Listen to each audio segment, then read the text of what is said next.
Iya, di tengah perselisihannya dengan Amerika Serikat, China kembali membuat gebrakan. Negara yang dipimpin Presiden Xi Jinping ini dikabarkan berniat untuk membuang dolar dan mulai menaikkan pamor mata uang yuan dalam transaksi internasional. Nah, seperti apa detailnya kita akan simak dalam Jurus China Tendang Dolar.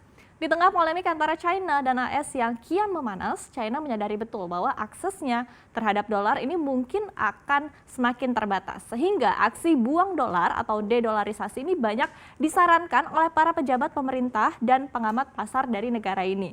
Seorang ekonom, Din Shuang, ini menyatakan bahwa internasionalisasi yuan ini berubah menjadi sesuatu yang diinginkan menjadi hal yang sangat diperlukan bagi Beijing. Jadi China ini perlu mencari pengganti dolar di tengah ketidakpastian politik. Padahal posisi dolar sebagai global reserve currency ini membuat seluruh negara termasuk China sangat bergantung pada mata uang ini. Nah, sebetulnya sebelum tahun 2008, China ini memiliki power ya atau kekuatan besar untuk menghancurkan nilai dolar. Karena dengan begitu banyak dolar yang dimiliki oleh China dan kemudian dibuang oleh China ini membuat nilai dolar bisa turun di pasaran. Namun semenjak krisis di tahun 2018 ini disebutkan bahwa cadangan devisa yang dimiliki China dalam bentuk dolar dianggap tidak lagi memiliki kemampuan untuk menurunkan nilai dolar. Karena pada krisis tersebut AS rupanya telah mencetak 6 triliun dolar dan rupanya tidak ada dampaknya, itu tidak terlihat begitu ya efek inflasi karena rupanya ini langsung terserap oleh perekonomian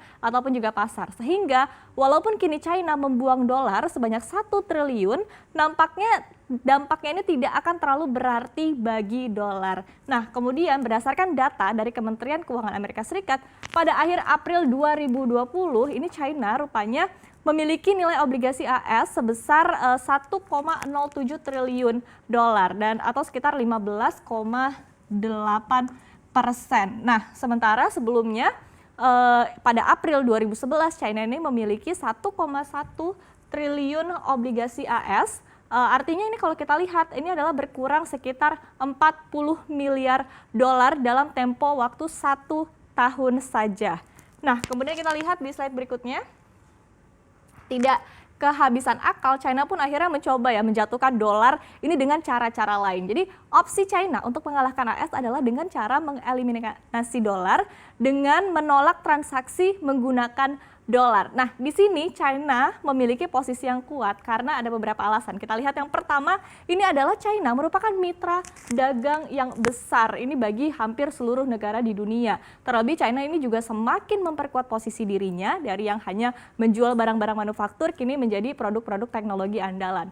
Yang kedua, ini adalah kenyataan bahwa banyak negara di dunia yang ingin menghilangkan ketergantungan terhadap dolar. Jadi tidak hanya China ya, seperti misalnya adalah negara-negara Eropa dan juga Rusia begitu. Jadi bahkan kini sebetulnya China dan juga Rusia sudah tidak lagi menggunakan dolar, melainkan melalui currency swap agreement. Jadi kemudian selain itu China dengan Eropa ini juga sudah mulai mengurangi penggunaan dolar dan jika ini diteruskan, maka mungkin saja nantinya adalah seluruh negara yang bertransaksi dengan China ini tidak akan menggunakan dolar lagi. Nah, kemudian salah satu upaya China lain adalah dengan mengembangkan sistem mata uang cryptocurrency nasional yang akan digunakan untuk bertransaksi dalam skala besar. Ini termasuk adalah ekspor impor. Jadi itu adalah cara-cara yang sudah dipikirkan China untuk mengalahkan dolar. Kemudian di slide berikutnya, ini pantang menyerah, jadi China pun juga rupanya terus ya mencari celah begitu.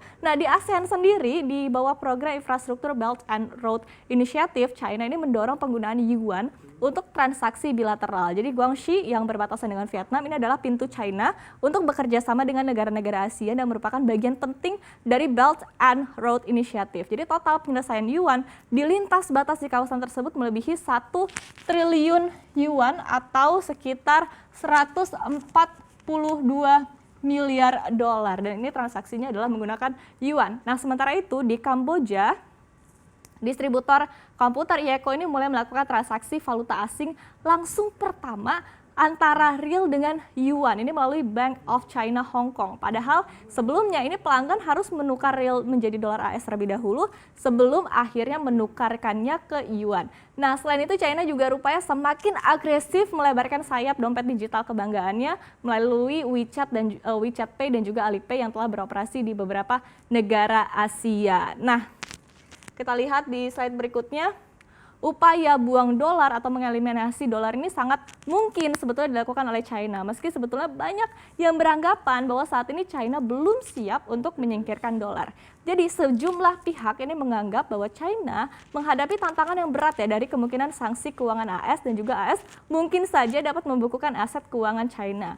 Belum lagi ada faktanya bahwa lebih dari setengah simpanan Bank Hong Kong ini didenominasi dalam bentuk mata uang asing terutama dolar AS. Kemudian di sisi lain, kita akan lihat di sini bahwa sebetulnya pangsa yuan dalam pembayaran global dan juga cadangan bank sentral sendiri ini rupanya masih sangat rendah. Ini hanya hanya sekitar 2% saja. Jadi jauh sekali dengan dolar yang mencapai angka sekitar 62% kita lihat di sini. Jadi selain itu angka terbaru dari sistem SWIFT juga menunjukkan bahwa yuan ini hanya mampu menyumbang 1,66% dari transaksi pembayaran internasional pada bulan April. Dan sementara dolar ini rupanya mencapai angka sekitar 43%. Nah, kalau kita lihat, oke, China boleh aja berambisi untuk melakukan yuanisasi. Tapi kemudian kita lihat ya, seperti apa posisi Indonesia dengan mata uang Garuda kita. Jadi kalau saat ini kita masih cukup tergantung dengan dolar, pertanyaannya apakah nanti kita malah jadi bergantung dengan yuan. Nah, padahal kita berharap ya semoga kedepannya rupiah ini dapat menunjukkan taji sebagai mata uang asing apapun di dunia. Karena ekonomi yang sehat didorong dari rupiah yang kuat.